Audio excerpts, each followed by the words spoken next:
여러분 뵙게 돼서 참 오늘 행복합니다. 주어진 시간이 많지 않으니까 요점 정리하듯이 말씀드리도록 하겠습니다.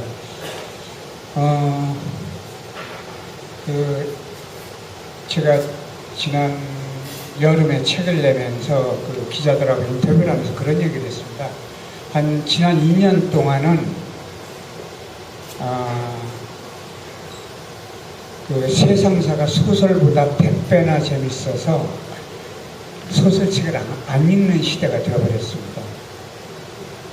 더군다나 시집은 근처에도 가지 않는, 그러니까 문학의 그 도태의 시대가 지난 몇 년 동안에 이루어진 것은 결국 우리나라가 정치를 잘못했기 때문에 이루어진 여러 가지 현상 중에 한 반증이었습니다. 참 가슴 아픈 시절을 문인들이 보낼 수밖에 없는데, 이 시대를 증명하는 이 문사들의 그 고통이 결국은 그 시대를 앞으로도 더 명징하게 증언하겠지만은 우리 역사에서 그 고통의 시절이 통과가 되고 나면은 그 뒤에 환희나 영광의 시절이 왔다는 그 역사적 사실 때문에 마음을 좀 가라앉히고 살고 있습니다. 또 소설가는 세상을 만드는 사람 중에 하나입니다. 그러니까 없던 이야기를 있는 것처럼 만들기 때문에 그 시대를 이렇게 대변한다, 이렇게 볼 수가 있었죠. 80년대 초, 그러니까 제가 그 79년에 여러 가지 그 우리 역사가 시달림을 받던 때였는데, 인간 시장을 쓰게 된 동기를 미리 말씀드리겠습니다. 제가 80년에 비교적 데뷔가 늦게 해서 제가 76년에 29살에 등단을 현대문학으로 했는데, 80년에 제가 소설 3편을 책을 발표를 했습니다. 그 중에 하나가 꽁트집, 도둑놈과 도둑님이라는 꽁트집을 출간했는데, 그것 때문에 계엄사에 잡혀갔습니다. 갔더니 국가원수 모독, 체제 비방, 군 모독. 그런데 앞에 두 가지는 용서를 하겠는데, 계엄 때 군 모독은 용서를 못하겠다. 근데 저를 잡아간 사람이 올해 돌아가셨습니다. 그래서 제가 돌아가셨다는 그 신문기사를 읽고 제가 그분을 위해서 그날 밤에 기도를 하고 108배를 했습니다. 이유는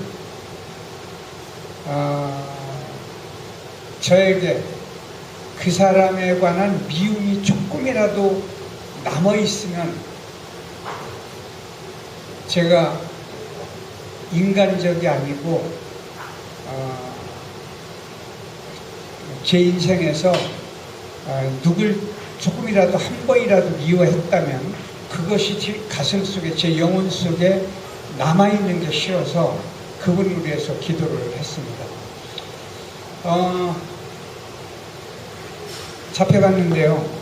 그 계엄사가 얼마나 살벌했는지 여러분은 상상을 못하실 거예요. 그래서 저를 구해준 분은 지금도 생존해 계신데 국정원장을 하셨던 이종찬, 그 다음에 의원, 그 다음에 이화여대 정치외교학과의 김행자 교수님이 계셨어요. 그분. 그 다음에 동아출판공사의 이민규 회장님. 이 세 분이 저를 구명운동을 해줘서 제가 풀려난 뒤에 주강한국에서 저 연재소설을 쓰자. 근데 연재소설을 써본 적이 없기 때문에 겁이 나서 제가 피했습니다. 그랬더니 그분이 맨 마지막에 저를 설득한 것이 뭐냐면, 하고 싶은 대로 다 해라. 근데 그때는 계엄 때는 전부 검열을 해서요. 신문, 방송, 잡지, 그날 하는 방송까지 원고를 전부 계엄사에서 검열할 때였습니다. 그래서 이 소설은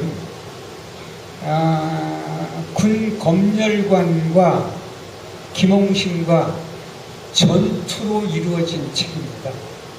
그러니까 제가 소설을 써서 신문사로 보내면 옛날에는 지금처럼 이렇게 이메일로 보내는 게 아니고 원고를 직접 신문사에 갖다 줍니다. 그러면 신문사에서 화가를 그 원고를 주면 화가가 사진을 그리고 하던 시절인데 주인공 이름이 지금 장총찬인데요. 본래 제가 쓸 때는 권총찬이라고 썼습니다. 근데 이게 문제가 되니까 이름을 바꿔달라. 고민을 하다가 제가 성만 살짝 바꿨어요. 그래서 장총찬이 된 겁니다. 근데 그들은 권총찬은 알아듣는데 장총찬은 몰라요. 이유가 뭐냐면 M1이나 M15이나 뭐 칼빈이나 그랬으면 알아들었겠죠. 근데 장총찬 하니까 몰라서 통과가 됐기 때문에 할 수 없이 그 이름으로 소설이 연재가 됐습니다. 이 소설 연재될 때 그 아까 자료를 보셔서 알겠지만 주인공 이름만 된 게 아니고 처음에는 22살의 자서전 1년 뒤에 소설이 나올 때는 제가 인간시장으로 제목을 바꿨습니다. 그리고 연재는 22살의 자서전, 1년 뒤에는 23살의 자서전. 그러니까 연재하는 도중에 소설 제목 바뀐 게 처음입니다. 그 다음에 24살의 자서전 또 이렇게 바뀌었습니다. 그리고 나서 25살의 자서전 하려니까 좀 애매모호해서 다시 인간시장으로 연재할 그 지면이 바뀌었습니다. 그리고 연도를 정확히 기억하지 못하겠는데 82년인가 인간시장이 이제 한 달 보름 만에 인간시장이 10만 부가 팔렸어요. 근데 사실은 제가 놀래가지고요 이해가 안 됐어요. 그래서 제 운전면허증이 81년 10월 운전면허증인데 왜 기억을 또렷하게 하느냐면 그 출판사 사장이 그 당시에 오토매틱 그 포리2 자동차를 한 대 사줬습니다. 그리고 2년 뒤에 100만 부가 돌파하니까 뭐를 사줬느냐면 스텔라라고 하는 자동차를 한 대 사줬습니다. 그래서 기억하는데 아까 10만 부라고 말씀하셨는데 인간시장 3권인가 4권은요 성남에 있는 대한교과서에서 초판을 12만 부 윤전기로 찍었습니다.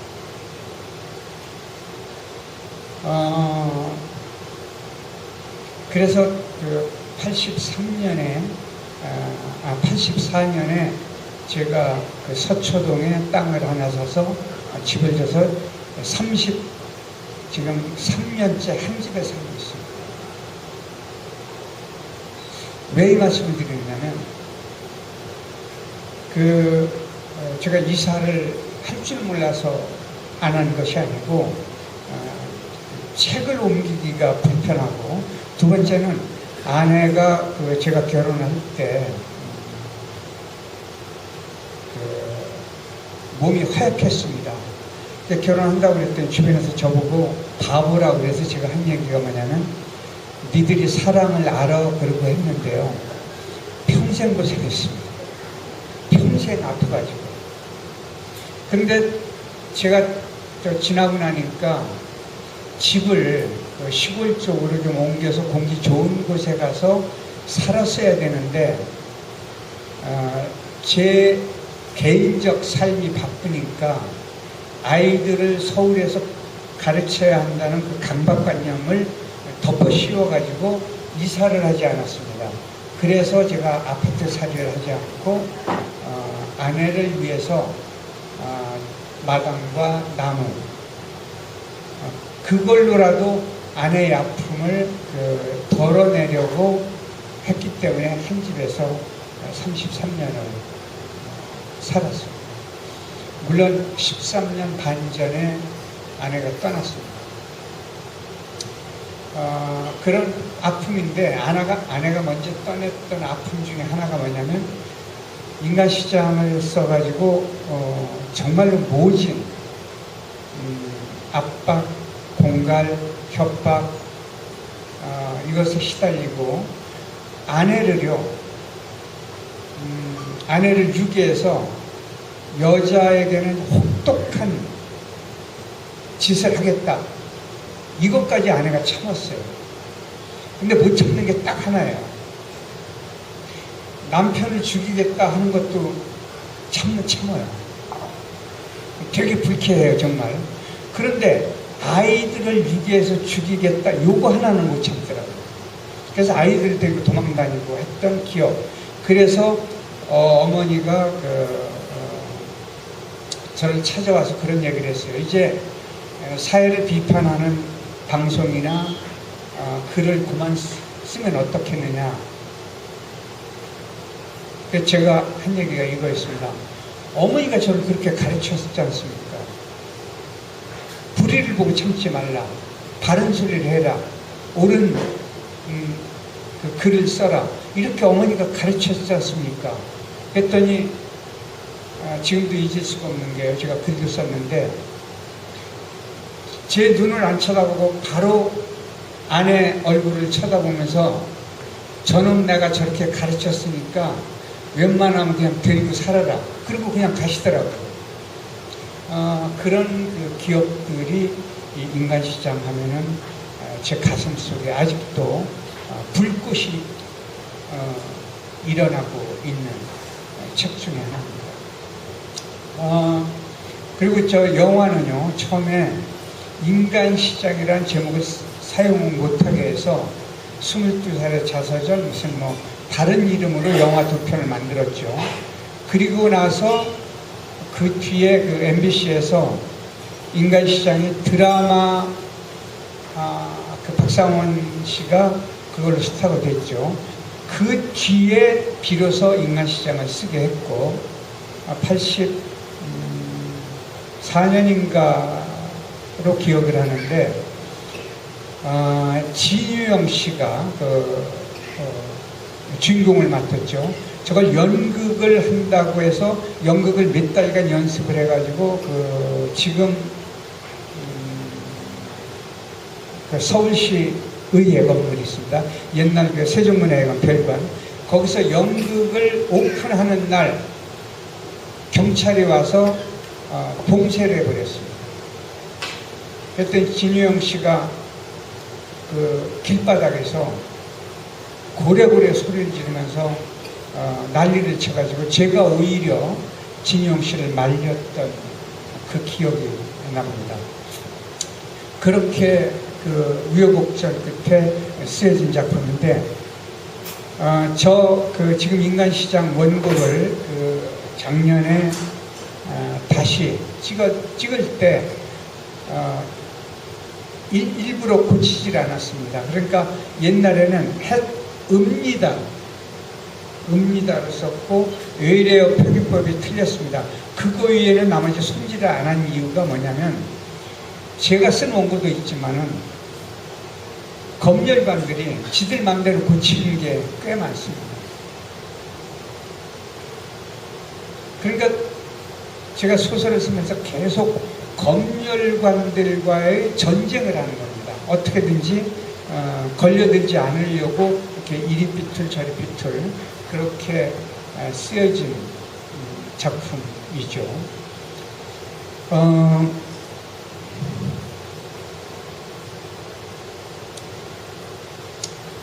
또 하나 말씀드리면은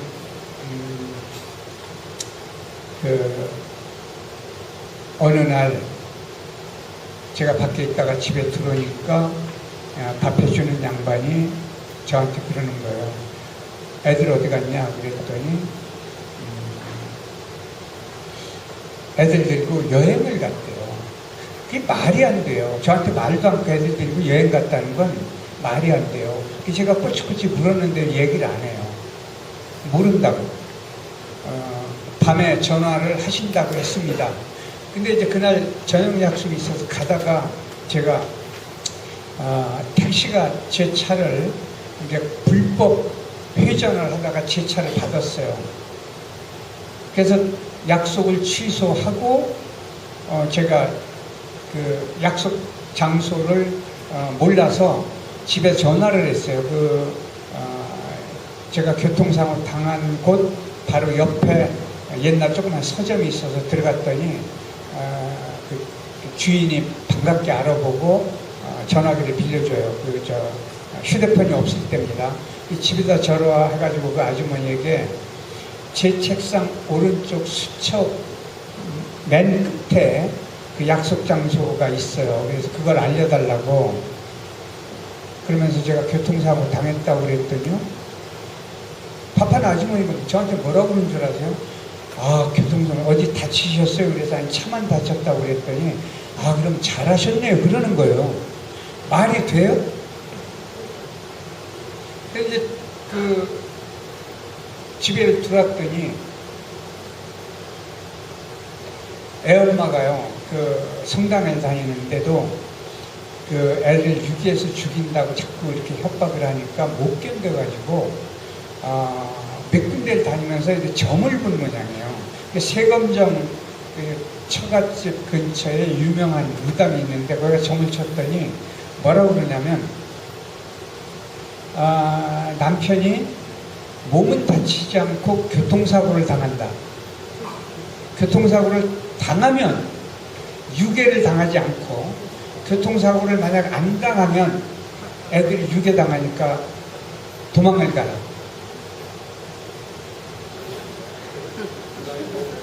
아니 여러분 한번 생각해 보세요. 남편이 교통사고 당한다는데도 그게 어머니의 마음이에요. 근데 제가 평생에 교통사고를 당하고 행복한 적이 딱 한 번이 이때였습니다. 그랬더니 이제 그런 이야기들을 글로도 쓰고 뭐 이야기를 했더니 주변에 그런 이야기를 하더만요. 김홍신이라는 그 자체가 드라마고 영화고 소설이다. 지나보니까 진짜 제 인생에 우여곡절이 참 많았습니다. 그런데 우여곡절을 뛰어넘었던 것은 다 인덕 때문에 제가 아직까지 생존해 있다. 이런 생각을 하게 됩니다.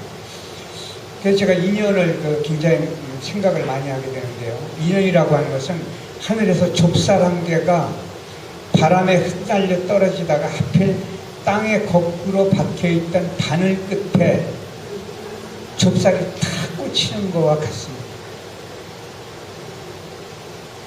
그렇지 않으면 제가 지금까지 살아있다 하기가 어렵습니다.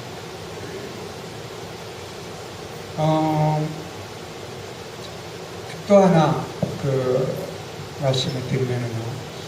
81년에 인간시장이 이제 터지고 나니까요. 그 시절에는 스포츠 스타는 헝그리맨이었고 연예인은 전부 딴따라였습니다. 제가 인간시장이 터지고 나니까 더군다나 제가 이제 텔레비전에 나가게 됐고 MBC에 영시의 플랫폼이라고 옛날엔 라디오 심야 프로가 굉장히 인기가 좋았습니다. 그러니까 MBC의 별이 빛나는 밤 다음에 제가 이제 심야 프로를 진행하게 됐어요. 근데 그때 통행금지가 있을 때인데 그렇게 되니까 어떻게 되느냐면 저한테 야간 통행증까지 나왔어요. 그리고 공항이든 어디든 가면 정말 장관급 대우를 했습니다. 이게 문인이 스타가 되니까 사회적 대우가 그냥 배우가 아니고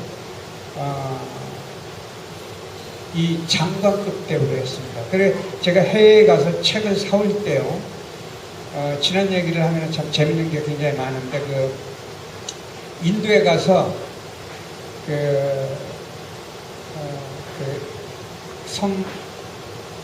뭐죠? 책 이름은. 네, 아무튼 그런 책을, 그러니까 가지고 들어올 수 없는 책들이 있습니다. 그 시절만 해도.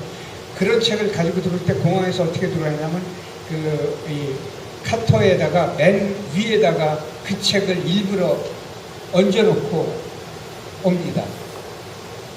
그러면 공항 직원이 이렇게 쓱 가다가 그걸 뺏어야 되는데 그 책을 얼른 빼가지고 다른 책 속에다가 묻어줍니다. 그런 대우를 받으며 이렇게 살았던 시절이죠. 그만큼 문필가에 대한 대우가 굉장했습니다. 여기 지금 김은환 선생님 계신데요. 아마 기억나실 거예요. 그 선생님의 사회적 대우가 어땠는지. 근데 지금은 문인의 숫자가 너무 많아졌어요. 지금 거의 2만 명이 넘을 겁니다. 그리고 원고료가요, 지금 아마 30년 전 수준일 거예요. 그래서 요즘 이제 제자들이 와서 글 쓴다고 그러면 제가 알기로는 농담으로 해요. 밥 먹기 위해서 문학을 한다면 하지 마라. 딴짓해라. 이건 그래서 뭐를 먹기 위해서 하느냐? 영적 사탕을 먹기 위해서 문학을 해야지 밥을 먹기 위해서 절대 하지 마라. 이렇게 이야기합니다. 그러니까 문학이라고 하는 것은 정말로 영적 사탕을 먹는 거예요. 그 문학의 향기는 어떤 의미를 갖고 있는지를 한번 생각해 보세요. 사람은 반드시 죽습니다. 한번 태어나면 도저히 피할 수 없는 것이 필멸, 죽습니다. 근데 플라톤이 향연에서 이런 이야기를 했습니다. 인간은 필멸, 반드시 죽는다. 근데 불멸하는 방법이 딱 두 가지가 있다. 그것도 요즘 얘기가 아니에요. 그 옛날에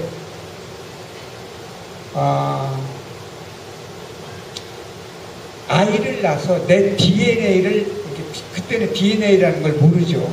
아이를 낳아서 내 흔적을 남겨주는 것 하나. 여러분, 우리 조상 지금 어디 있을까요? 보이지도 않죠. 그런데 어디에 있느냐면 지금 내 몸속에 있습니다. 두 번째, 불멸하는 방법. 문화, 예술, 철학, 종교, 사상, 이런 것들을 통해서 내 영적 그 활동을 후세에 남기는 것, 이거는 죽지 않는 법이다. 이게 맞는 얘기입니다. 지금 오늘 여기서 이 근대문학관 저도 오면서 정말로 그 마음으로 큰 박수를 보냈는데, 이 보세요. 지금 이분들 이 땅에 안 계신 분들이죠. 여기 생존 작가 3명밖에 없죠. 근데 안 계신 분들이지만 지금 어디 있어요? 대한민국 역사에 존재하고 있지 않습니까? 이것이 불멸의 존재가 되는 것입니다. 그런 의미 때문에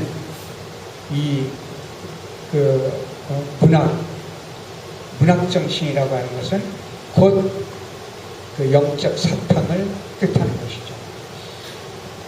제가 지난 8월 8일 날 프레스센터에서 이제 기자간담회를 하면서 소설을 냈는데요. 작년에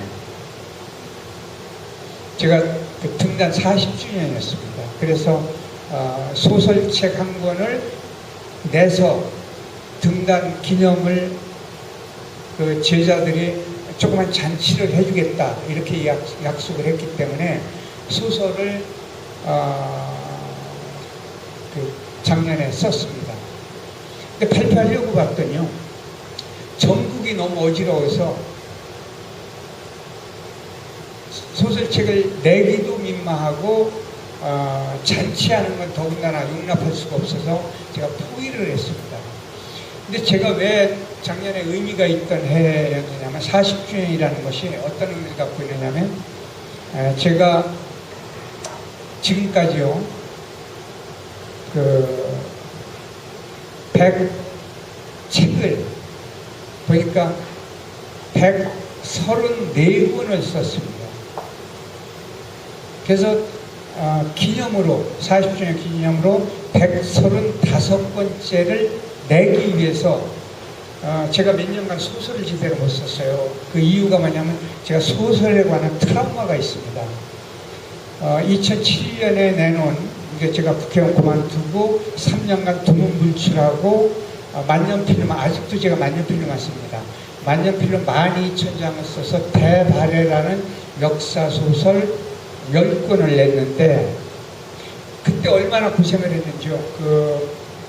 지금도 가끔 마비가 오는데 오른손 손에서 목까지 마비가 오고 제가 요로결석 2번 수술을 했고 소설 쓰고 나서 햇빛을 갑자기 봐가지고 햇빛 알러지가 와서 고생을 했고 그 다음에 이 머리칼이 많이 빠지고 이 관상이 변합니다. 그 다음에 이렇게 허리 협착이 오고요.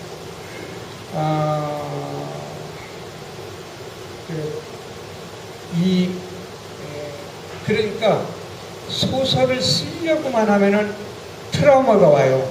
내가 또 거의 그 죽음에 이르는구나. 그래서 제가 그 소설을 쓸 때요, 최명희 선생님 친구분이 저한테 이런 이야기를 했어요. 최명희 선생을 옆에서 지켜봤는데 홈프를 쓰고 죽지 않았느냐, 당신도 죽는다. 그랬을 때 제가 한 얘기는 나는 쓰고 죽겠다. 왜냐면요, 아내가 살아있었으면 저는 못 썼어요. 근데 아내가 죽었으니까 저를 막을 사람이 없었어요. 아이들이 저를 못 막죠. 아내 같은 건 막을 수가 있지만은. 그러니까 아내가 죽었죠. 그 다음에 제 역사인식에서 잃어버린 땅, 잃어버린 역사는 하나 되살려놓고 죽고 싶었기 때문에 거기에 매달렸거든요. 그리고 나서 그것 때문에 제가 트라우마가 있어서 소설을 못 썼어요. 그래서 2015년에 다른 건 못 써도 사람 이야기는 쓸 것 같았어요. 그래서 그때 쓰고 나서 작년에 썼다가 발표를 못하고 올 봄에 내려고 약속을 출판사하고 했는데 탄핵적이기 때문에 또 못 내고 할 수 없이 여름에 냈어요. 근데 그 소설을 쓸 때 제가 책상 앞에 써붙인 게 이거였습니다. 바람은 그물에 걸리지 않는다고 그러죠. 그래서 바람은 자유를 뜻하긴 하는데 제가 책상 앞에 이렇게 써붙였습니다. 사랑과 용서로 짠 그물에는 바람도 걸린다. 그래서 소설 제목을 바람으로 그린 그림이라고 지었어. 이번 것도 사랑 이야기거든요. 이 영원한 숙제, 해독제가 없는 사랑 이야기를 쓰기 위해서 여기에 이제 주제를 3가지로 정했어요. 결론을 내겠습니다. 천둥, 번개, 바람.